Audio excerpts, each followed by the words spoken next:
अस्सलाम वालेकुम student class second year, कैसे हैं आप? ठीक हैं। मैं हूं आपका टीचर गुलाम मोइनुद्दीन। आइए हम जो है सेकंड ईयर का लेक्चर स्टार्ट करते हैं अल्लाह ताला के बरकत नाम से। बिस्मिल्लाहिर्रहमानिर्रहीम। आज बेटा जो हमारा लेक्चर है वो है कि तहरीक अलीगढ़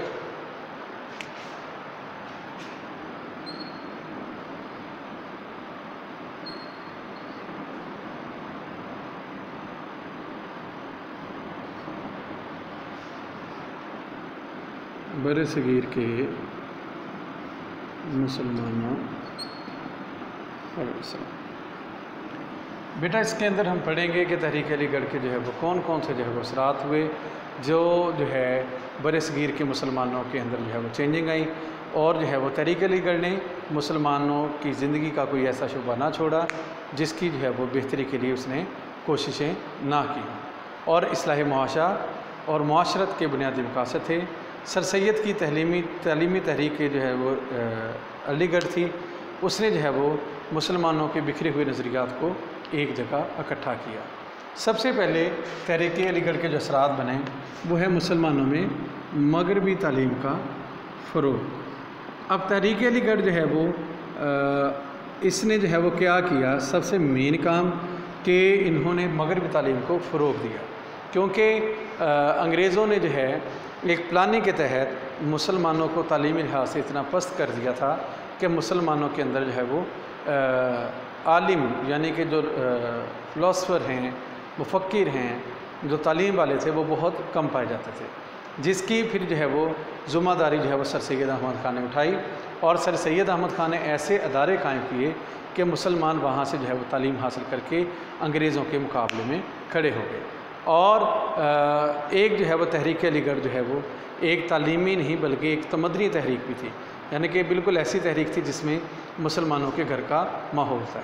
इसका सबसे बड़ा मकसद ये था कि मुसलमानों को मगरबी तालीम की तरवीज की जाए, ताकि मुसलमानों को पता चले कि अहले मगरब जो है वो कहाँ तक जो है वो पहुँच चुके हैं, मुसलमानों को पीछे छोड़ गए हैं। और उसके बाद इसका मेन मकसद ये भी था कि मुसलमानों की मुआशी इस्तिलाह करना, क्योंकि अंग्रेज़ ने सारा सिस्टम अंग्रेज़ी ज़ुबान में कर दिया था। अंग्रेज़ ने सारा सिस्टम जो है वो उन लोगों के लिए कर दिया था जो अंग्रेज़ी जानते थे। तो लिहाजा फिर मुसलमानों की माशरती इस्लाह और मुआशी इस्लाह इसी तरह मुमकिन थी कि मुसलमानों को अंग्रेज़ी आए, ताकि वो मुआशी लिहाज से भी अंग्रेज़ों से आगे निकलें और माशरती हिसाब से भी अंग्रेज़ों से आगे निकलें। फिर उसके बाद सेकंड जो ऑप्शन था, इसका असर जो हुआ अंग्रेज़ों के साथ मुसालिहत। अब इसका सबसे बड़ा जो है वो फ़ायदा ये हुआ कि अंग्रेज़ों के साथ मुसालिहत जंग आज़ादी के नतीजा में अब ये अंग्रेज़ जो थे मुसलमानों को अपना ज़ाती दुश्मन ख्याल करते थे। अंग्रेज़ यही कहते थे कि जो जंग आज़ादी लड़ी है वो सिर्फ मुसलमानों ने लड़ी, इसलिए वो मुसलमानों को जंग आज़ादी के बाद जब काबिज़ हुए बरसगीर के अंदर तो वो ज़्यादती का निशाना बना रहे थे। मुसलमानों को जितना इंतकामी कार्रवाइयाँ जो है वो अंग्रेज़ों ने मुसलमानों से की, ठीक है जी, वो आपकी सोच है, ठीक है। इसके बारे में कई मुफक्किरीन ने लिखा कि अंग्रेज़ों ने इंतकामी कार्रवाइयों में मुसलमानों का इतना जो है वो खून बहाया कि दिल्ली का चांदनी चौक में जब भी हम जाते तो हर तरफ लाशों के ढेर नज़र आते। और अंग्रेज़ों ने क्या किया था उस टाइम, मुसलमान जितने भी मुफक्किर थे, जितने भी इल्म वाले थे, उनको तोपों के आगे बांध कर जो है उनको जो है वो उड़ा दिया गया था। अब क्या हुआ, मेन जो मकसद है, मेन जो है वो फिर सर सैयद अहमद ख़ान ने मेन रीज़न बताई कि अकेले मुसलमान नहीं थे बल्कि इस जंग में सारी कौमें थीं। फिर उसके बाद मुस्लिम इत्तेहाद, यानी कि फिर मुसलमानों का अंग्रेज़ों के साथ जो है वो इत्तेहाद के लिए जो है वो आपने अलीगढ़ की तहरीक ने मुसलमानों के दरमियान जो झगड़े थे, ज़ाती रंजिशें थी, वो ख़त्म की, ताकि मुसलमान अब एक बनकर सोचें, मुसलमान जो है एक कौम बनकर उभरें। आज भी हमें जो है पाकिस्तान में भी इसी बात की ज़रूरत है। हम ज़ाती आना, ज़ाती मफाद को जो है वो सब पे कुर्बान कर देते हैं, जबकि ज़ाती मफाद नहीं देखने चाहिए। आज अगर हम पस्ती का शिकार हैं तो हम सिर्फ अपना ज़ाती मफाद सोचते हैं। उसके बाद जो है तहरीक अलीगढ़ का एक जो है वो असर था ज़ाती किरदार साजी। तहरीक अलीगढ़ का ये भी मकसद था कि मुसलमानों के किरदार साजी की जाए, मुसलमानों के किरदार में मुस्बत जो है वो तब्दीलियाँ लेके आई। तहरीक अलीगढ़ कॉलेज ने मुसलमान तालिब इल्मों की किरदार साजी पर बड़ा ज़ोर दिया और इनको ज़ेवर तालीम से रास्ता करने के अलावा इनके अखलाक और इनकी आदात की तरबियत की जाती थी। इस ज़मन में हिफ्ज़ मरातिब और रख रखाव का बड़ा ख्याल रखा जाता था। इनको मुनज़्ज़म ज़िंदगी गुजारने का आदी बनाया जाता था। इन मुसलमानों पर भी बहुत असर पड़ा। फिर उसके बाद तहरीक अलीगढ़ ने मुसलमानों को जदीद क़यादत दी। अब ये तहरीक अलीगढ़ का जो है वो एक सेहरा था जो मुसलमानों को कायद आज़म डॉक्टर इल्लामा इकबाल, लियाकत अली ख़ान जैसे जो है वो ये अजीम जो है वो रहनुमा मिले। उसके बाद है वो दीन का महदूद तसव्वुर।